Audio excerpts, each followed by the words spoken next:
Hey there, warriors. In this week's tech tip, let's talk ebooks and audiobooks, specifically where the heck did my Libby app go, which I've heard from a lot of you in the last couple of weeks.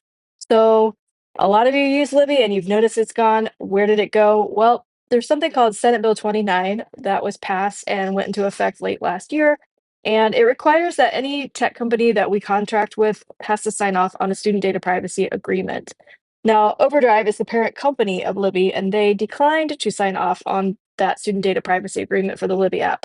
But they did sign off on it for their other app, their sister app, Sora, which is designed for schools. So you can definitely download the Sora app. And what you might not know is you can also sign into your public library card on Sora just as well as this shared collection. So first, you're going to open up the Sora app and you're going to first need to sign into the shared collection with your Google, and it takes a couple steps. So let me walk you through it. First, you're going to choose Hamilton Claremont Cooperative Shared Digital Collection, and you're going to look for Marymount or in the list, and then sign in using Marymount City School District. This should pop up your Google sign in. All right, once you're signed in, this is where you're going to go to add additional libraries. So I'm going to go up to the settings and I'm going to tap on add library. And I'm going to search up Cincinnati.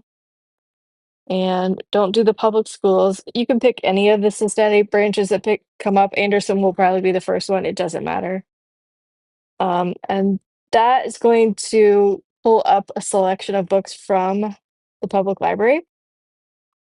If I click on one and I try to borrow it, it will then ask me to don't do this one up here. You've already done that. You're going to come down here and sign in with your public library card. It doesn't actually trigger you to sign in to the public library card until you attempt to borrow one of their books.